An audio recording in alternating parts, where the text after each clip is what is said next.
জানি এই ভিডিওটা অতটা রিচ হবে না, কারণ আমি দাদাদের বিরুদ্ধে বলবো। তো জুকারবার্গ মামা এটা বোঝে যে কোন ভিডিও রিচ করতে হবে আর কোন ভিডিও রিচ করা যাবে না। তো রিচ না হইলেও একজন মুসলমান হিসাবে আসলে কিছু কথা বলা প্রয়োজন মনে করছি।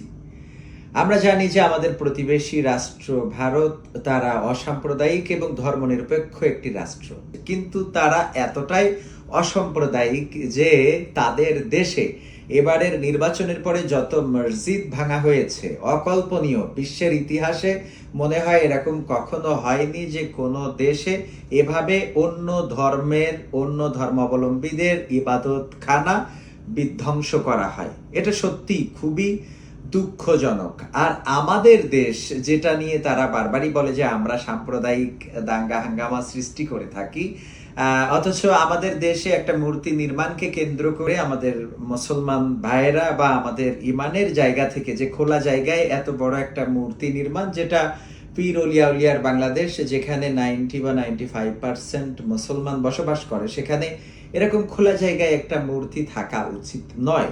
এই মর্মে মোটামুটি একটা প্রতিবাদ হয়েছে। আর তার জন্য কিন্তু আমাদের দেশের সনাতন ধর্মাবলম্বী যারা রয়েছে, বিশেষ করে ছাত্র, তারা এদেশে মিছিল করেছে, আলোক মিছিল, মশাল মিছিল, প্রতিবাদী মিছিল, সব রকম এই করার সুযোগটা পেয়েছে। অথচ আমাদের দাদাদের দেশে আমাদের মুসলমান ভাইয়েরা এবার কুরবানি করতে পারে নাই, এবং সেটা নিয়ে প্রতিবাদ করারও কোনো সুযোগ মুসলমানদের হয় নাই, কুরবানি করতে দেয় নাই।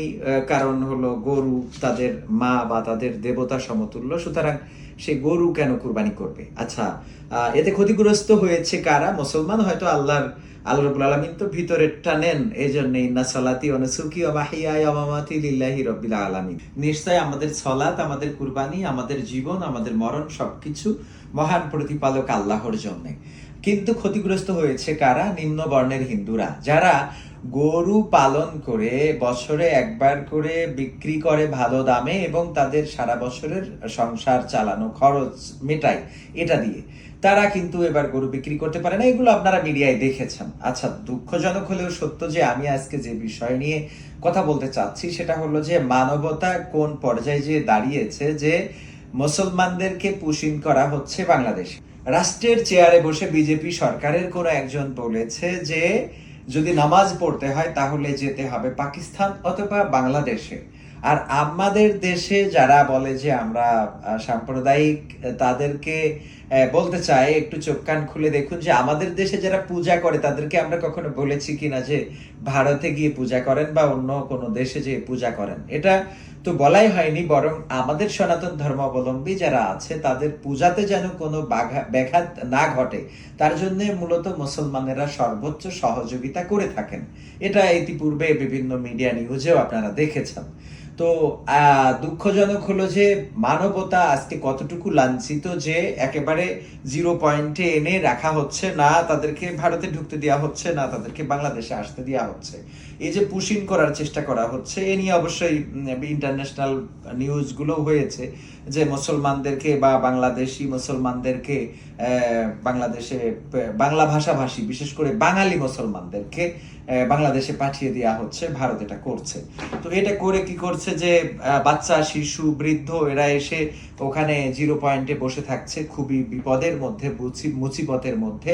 কখনো বৃষ্টি নামছে অথবা কখনো প্রখর রোদ, এই রোদ বৃষ্টিতে ওখানে ভিজছে। অনেক সময় মা দুঃখ করে বলছে যে আমরা মারা যাই তাতে অসুবিধা নেই, কিন্তু আমাদের বাচ্চাদেরকে বাঁচান। অথবা আমরা দেখছি যে বৃদ্ধ মানুষ, সেই মানুষটাকে একবার ঠেলে দেওয়া হচ্ছে, একবার ওপাশে ঠেলে দেওয়া হচ্ছে। এটা মানবতার সুস্পষ্ট লঙ্ঘন। ভারত অনেক বড় একটা ভূখণ্ড। আমাদের দেশে যে হাই কমিশনার এসেছে, তাদের আমাদের দেশে পাঠানো হয়েছে, সে বলেছে যে আমরা তারা 160 কোটি আর তারা 140 বা 60 কোটি আর আমরা হলো 20 কোটি। তাহলে এটা দিয়ে একটা বড় শক্তি। তো সেই বড় শক্তি যদি হয়, সেই দেশে বাঙালি যারা মুসলমান তাদেরকে কেন বাংলাদেশে পাঠানো হচ্ছে? কেন ওখানে একটু ঐক্যবদ্ধভাবে থাকা যাচ্ছে না? আসলে কি তারা কখনো ঐক্য চায়? মোটেও না।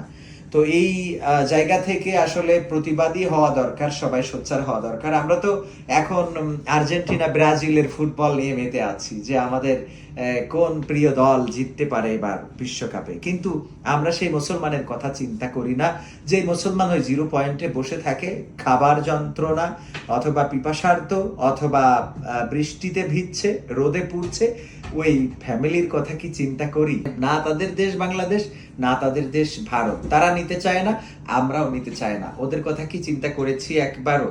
মুসলমান আমরা হারিয়েছি আমাদের ঐতিহ্য, আমরা হারিয়েছি আমাদের সংগ্রাম, আমরা ভুলে গিয়েছি আমাদের শেকড়। এই জন্য আজকে প্রতিটা দেশে দেশে লাঞ্ছিত, বঞ্চিত, নির্যাতিত। যদি আমরা আমাদেরকে বুঝতে পারতাম, তাহলে ইরানে যেমন করে আমেরিকা মার খেয়েছে, ডোনাল্ড ট্রাম্প যেভাবে নাকানি চুবানি খেয়েছে, ঠিক সেভাবে ইসলামের বিরুদ্ধের সমস্ত পরাশক্তিগুলো আমাদের পায়ের কাছে মাথা নত করে পড়তো, যদি আমরা ঐক্যবদ্ধ থাকতাম। আল্লাহ রাব্বুল আলামিন এ ব্যাপারে বলেছেন, ওয়াতাসিমু বিহাবলিল্লাহি জামিআ ওয়া লা তাফাররাকু।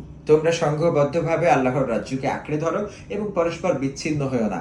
আসুন না আমরা ঐক্যবদ্ধ হই, মুসলমানেরা আমরা ঐক্যবদ্ধ হয়ে বাঁচতে শিখি। ইসলাম এমন একটা ধর্ম, নিজের ধর্ম পালনের পাশাপাশি অন্য ধর্মকে আক্রমণ করতে শেখায়নি, কিন্তু অন্য ধর্মগুলো তারা নানানভাবে অসাম্প্রদায়িকতার কথা বলে, ধর্মনিরপেক্ষতার কথা বলে তারা ইসলামের উপরে বরাবরই এবং মুসলমানদের উপরে হামলা করেছে, আঘাত করেছে।